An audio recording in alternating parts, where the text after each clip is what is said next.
ونصلي على رسوله الكريم أما بعد أعوذ بالله من الشيطان الرجيم بسم الله الرحمن الرحيم ولا تهنوا ولا تحزنوا وأنتم الأعلون إن كنتم مؤمنين صدق الله العظيم। জাতীয় শিক্ষক ফোরাম নারায়ণগঞ্জ জেলা মহানগর কর্তৃক আয়োজিত আজকের মানববন্ধনে উপস্থিত আছেন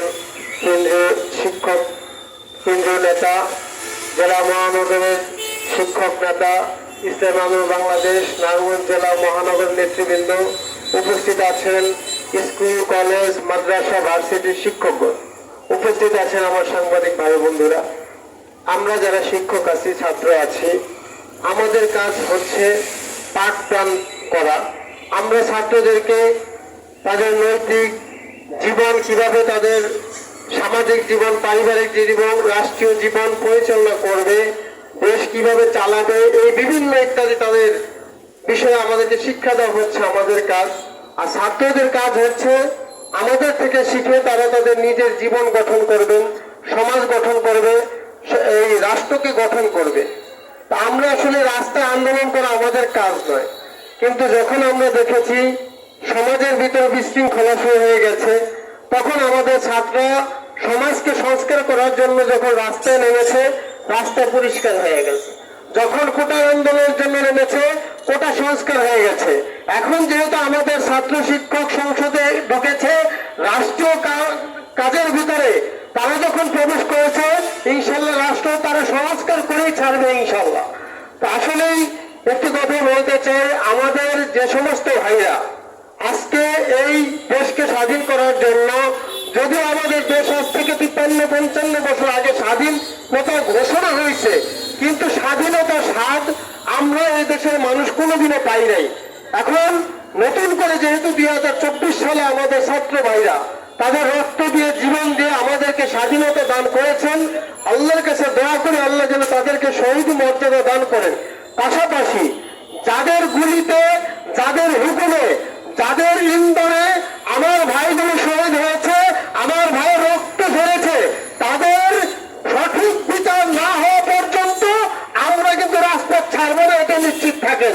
তাদের এই গণহত্যার বিচার আমরা চাইলে করতে হবে বাংলার জন্য। আমরা দেখতে চাই শিক্ষকবৃন্দ, জাতীয় শিক্ষক ফোরামের প্রথম দাবি এই গণহত্যার বিচার করতে হবে। পাশাপাশি যে সমস্ত ছাত্র ভাইরা আহত হয়েছেন, হসপিটালে আছে, তাদেরকে সরকারিভাবে, বর্তমান যারা অন্তর্বর্তী সরকারের দায়িত্বে আছেন, তাদেরকে আমার ছাত্র ভাইদের পূর্ণ সুস্থতা সেবার ব্যবস্থা করতে হবে। এবং শিক্ষার যে অবনতি হয়েছে, স্কুল, কলেজ, ভার্সিটিতে যেভাবে শিক্ষার নামে অপরাজনীতি করে শিক্ষা ব্যবস্থাকে বন্ধ করে দেওয়া হয়েছে, এই অপরাজনীতি বন্ধ করে সন্ত্রাসী কার্যকলাপ শিক্ষা প্রতিষ্ঠান থেকে শুরু করে শিক্ষার সুষ্ঠু পরিবেশ গঠন করতে হবে। পাশাপাশি আমরা ইদানিং দেখতে পাচ্ছি এই 5 তারিখের পর থেকে আমাদের বাংলাদেশের ভিতরে যতগুলো মন্দির আছে, আমরা শিক্ষক ছাত্র মিলে সমস্ত মন্দিরগুলো আমরা পাহারা দিচ্ছি। তারপরে কোন এক অপশক্তি আমাদের সংখ্যালঘু হিন্দু ভাইদের উপরে তারা বিভিন্ন জায়গায় বিভিন্ন ভাবে আক্রমণ করতেছে, তাদের মন্দির ভাঙচুর করতেছে। এগুলো কারা করতেছে, কোন উদ্দেশ্যে করতেছে? অন্তর্বর্তী সরকারের কাছে বিশেষভাবে আমাদের আবেদন থাকবে, এদেরকে খুঁজে বের করুন, সঠিক তদন্ত করুন। আমরা এই স্বাধীন দেশে নতুন করে আর কোনো আমরা অন্য ধরনের কোনো ঘটনা ফেসাদ, আমরা কোনো বিদ্বেষ চাই না। এই দেশ হিন্দুদের, এই দেশ মুসলমান, বৌদ্ধ, খ্রিস্টান সবাই সমানভাবে তাদের অধিকার নিয়ে তারা বাঁচবে। পাশাপাশি একটু কথা বলতে চাই, আমরা জাতীয় শিক্ষক ফোরাম নারায়ণগঞ্জ জেলায় সবসময় শিক্ষকদের পাশে, ছাত্রদের পাশে ছিলাম, আছি, থাকবো।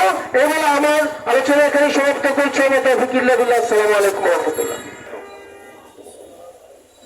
নাহমাদুহু ওয়া নুসাল্লি আলা রাসূলিহিল কারীম, আম্মা বাদ।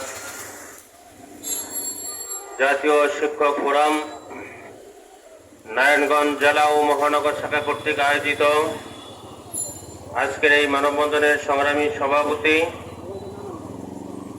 আজকে অনুষ্ঠানের প্রধান অতিথি, ইসলামী আন্দোলন বাংলাদেশ নারায়ণগঞ্জ মহানগর জেলার নেতৃবৃন্দ, শিক্ষক ফোরাম জেলা ও মহানগর নেতৃবৃন্দ, সাংবাদিক বন্ধুগণ, আজকে আমরা এখানে জমায়েত হয়েছি একটি বুক ভরা আশা নিয়ে, একটি শান্তি নিঃশ্বাস ফেলার জন্য। গত 5 তারিখের আগ পর্যন্ত বাংলাদেশের মানুষ একটি আতঙ্কে দিন যাপন করতেছিলেন। বাংলার মানুষ কি কষ্ট দিন যাপন করেছেন, ছাত্র শিক্ষক জনতা কিভাবে কষ্ট করে জীবনযাপন করেছেন, আমরা সবাই কম বেশি জানি।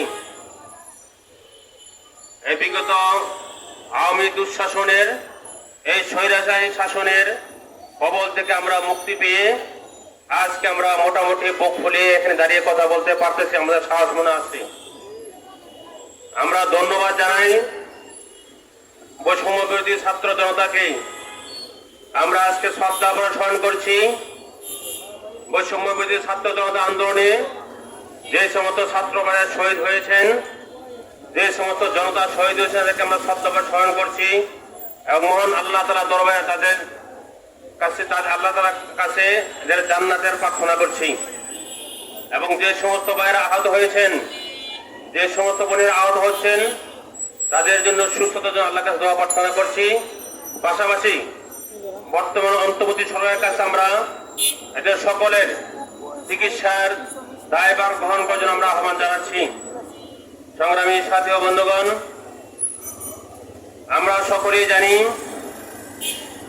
আমরা কিভাবে দিন যাপন করতেছিলাম। আজকের দেশের প্রত্যেকটা সেক্টর ওই স্বৈরাচার শাসক ছিল আওয়ামী সরকার।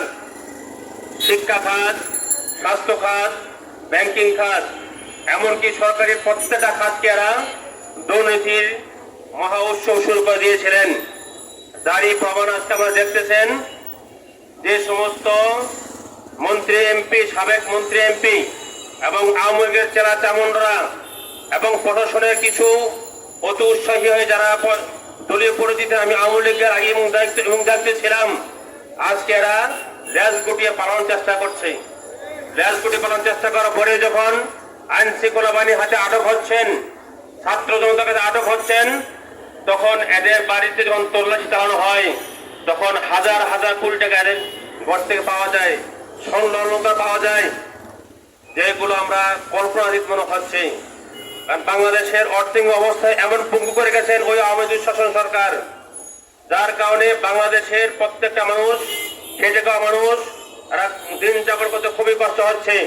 আজকে বাজারে গেলে জিনিসপত্র কিনবে দূরের কথা, যারা নিত্যপণ্য জিনিস এমন করা বেড়েছে, আজকে যারা দিনমজুর, এরা ব্যাগে বাজারে ব্যাগ নিয়ে গেলে ব্যাগে যে কি আনবে এরা হিমশিম খাই হয়ে যায়। আজকে বর্তমান অন্তর্বর্তী সরকারের কাছে আমরা আহ্বান জানাবো, আগে আপনারা দেশের অর্থনীতিকে পুনরুদ্ধার করার জন্য যত সময় লাগে আমাদের আমির পীর সাহেব চমড়াই ইসলাম বাংলাদেশের পক্ষ থেকে দাবি জানানো হয়েছে। দেশের অর্থনীতিকে উদ্ধার করার জন্য, দেশকে দুর্নীতি মুক্ত করার জন্য, দেশকে টেন্ডারবাজ মুক্ত করার জন্য, দেশকে দখলদার মুক্ত করার জন্য যদি আপনাদের সময় লাগে, পর্যাপ্ত সময় নিয়ে হলেও দেশকে আপনারা সংস্কার করেন, আমরা আপনাদের পাশে আছি। আমরা আজকে নারায়ণগঞ্জ থেকে বলতে চাই, আমরা অন্তর্বর্তী সরকারকে স্পষ্ট বলতে চাই, আপনি অতি দ্রুত বাজারে মনিটরিং সেল পাঠান। আমরা দেখতে পাচ্ছি এই স্বৈরশাসক যখন ক্ষমতা ছিল তখন বাজারে নিত্যপণ্য যা ছিল এখন তাই আছে। আমরা তো আগে শুনতে পাচ্ছিলাম কি যে বাজারে দ্রব্যমূল্যের দাম বাড়ছে কেন, বিভিন্ন জায়গায় আওয়ামী সন্ত্রাসীরা বিভিন্ন জায়গায় এরা কি চান্দা তোলে, ট্যাক্স দেয়, টাকা দিতে হয়, এই জন্য দাম বেড়ে গেছে। আজকে তো কোথাও তেমন কোন চান্দাবাজি হয় না আমাদের জানা সত্যি, আজকে তো কোথাও টেন্ডারবাজি হয় না, আজকে কোথাও সন্ত্রাস হয় না, তারপর কেন দাম কমতেছে না? অবশ্যই আপনারা বাজারে মনিটরিং সেল পাঠানোর ব্যবস্থা করেন। সর্বে আমরা বলতে চাই, যারা এই ক্ষমতার বিরোধী ছিলেন এবং আগামীতে যারা আসার এবং ক্ষমতা বসিয়েছে এবং প্ল্যান করে ফেলেছিলেন, আমরা সবাইকে স্পষ্ট কথা বলতে চাই, ক্ষমতার যেহেতু আপনাদের পক্ষ আল্লাহ পক্ষ আপনাদের আসছিল, যেহেতু আপনারা ক্ষমতা অপব্যবহার করেছেন, এবং আগামীতে যারা ক্ষমতা চিন্তা ভাবনা করেছেন, যারা আসবেন তাদেরকে আল্লাহ কবুল করবেন। আমরা আজকে স্পষ্ট বলতে চাই, ক্ষমতার এমন অপব্যবহার করবেন না যার কারণে ক্ষমতা পালাবদ্ধ হলে আমরা লেজ গুটি বাড়াইতে হয়। আজকে নারায়ণগঞ্জের ওই কুখ্যাত গডফাদার শামীম ওসমান কোথায়? যদি কথা বলতেন খেলা হবে, কই আপনি আজকে মাঠে নাই? এই সমস্ত পাক পায়ে ছিটকে নেতাদের নারায়ণগঞ্জে থাকা হবে না ইনশাআল্লাহ।